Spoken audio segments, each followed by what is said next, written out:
Tudo bem? Você já ouviu falar numa organização chamada Portas Abertas? Pois é, essa é uma organização cristã fundada em 1955, ou seja, tem 70 anos de existência, e ela busca levar o evangelho em todo o mundo, apoiando principalmente cristãos em países onde há essa perseguição ao cristianismo. E nesses dias, essa organização soltou uma lista que ela solta todo ano, que é uma lista dos 50 países onde há maior perseguição ao cristianismo. Todo ano ela solta, atualizando essas listas, e agora em 2026 ela soltou novamente essa lista com 50 países onde há mais perseguição ao cristianismo. E não é uma perseguição somente, talvez, ideológica ou diferença de ideias. É perseguição severa, pessoas são mortas, são aprisionadas, pessoas desaparecem, igrejas são atacadas, pastores e todos os familiares e todos aqueles que congregam são atacados e mortos. A gente teve um caso ano passado na Nigéria terrível, em que diversas centenas de cristãos foram mortos por causa dessa perseguição. E aqui nós temos a lista que essa organização soltou. E dentro desses 50 países, eu queria chamar a atenção para um ponto que às vezes poucas pessoas falam, mas é um ponto importantíssimo. Dentre esses 50 países que mais perseguem os cristãos, voltando, perseguição severa e é de moderada a severa, mas onde há morte inclusive, onde há prisões em relação a isso. Dentre esses 50 países, 37 são países islâmicos. 37 são países islâmicos. E mais 7 desses países são países comunistas ou socialistas ou de algum governo autoritário, ditatorial. Olha só, nós temos dos 50, 37 são países islâmicos e mais 7 são países comunistas ou socialistas. Isso nos mostra algo que às vezes pouca gente fala, pouca gente comenta, mas que é um fato. Não estou aqui para criticar nem a religião nem essa ideologia, por mais que eu discorde das duas. Porém, isso é um fato que ocorre. Desses 50 países, 37 são islâmicos, numa perseguição de moderada a severa. Um ponto importante que vale a pena trazer é que o islamismo já é a religião que mais cresce no mundo.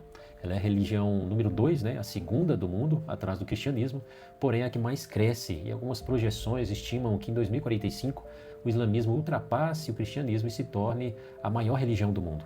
Isso nos traz um ponto de alerta. A imigração em massa na Europa e a taxa de natalidade alta que o islamismo tem favorecido para esse crescimento. Muitos países europeus abriram as suas portas para a imigração e muitos islâmicos, muçulmanos, entraram nesses países, e existem projeções que até 15 anos ou 20 anos a Europa seja de maioria muçulmana. Existe um autor que eu gosto muito dele, que é o Joel Richardson. Ele é um teólogo americano e ele vem comparando a escatologia islâmica da escatologia bíblica.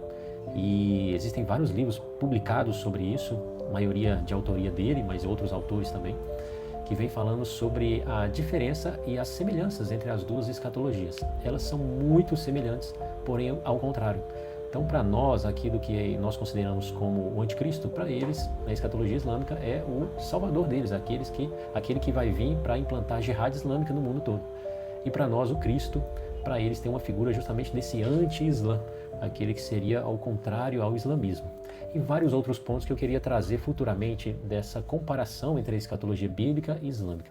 Mas é um ponto que às vezes pouca gente fala, talvez você nunca tenha escutado sobre isso, mas é um ponto de atenção que nós precisamos ter. Não estou falando de ter algum tipo de preconceito, de ignorância em relação a essa outra religião, mas é um ponto de atenção para nós cristãos daquilo que tem acontecido no mundo, A gente viu agora recentemente o Irã com vários protestos, o Irã que é uma das potências islâmicas ali naquela região. A população está inflamada, manifestando contra eles, os Estados Unidos já está querendo entrar no meio, a guerra que houve com Israel, tudo isso são sinais que têm acontecido. E o islamismo, acredito eu, é uma peça-chave nesse fim dos tempos, nessa escatologia bíblica e tudo aquilo que nós, como cristãos, acreditamos. E futuramente eu quero falar um pouco mais sobre essas semelhanças, aprofundar um pouco mais sobre esses temas, mas um ponto importante é que nós devemos, como cristãos, orar em relação a tudo que tem acontecido no mundo, orar em relação a essa lista de perseguição da Portas Abertas, que é algo que precisa nos mover, precisa nos comover e precisa nos fazer mover em oração, Então você cristão, se você quiser, digita aí no Google e pesquisa Portas Abertas, leia um pouco mais, você pode assinar uma revista, você comprando qualquer produto no site deles, eles enviam para sua casa mensalmente uma revista com todas as informações sobre o que tem acontecido no mundo cristão, sobre a perseguição no mundo. Vale muito a pena você conhecer essa organização chamada Portas Abertas. Muito obrigado e até mais.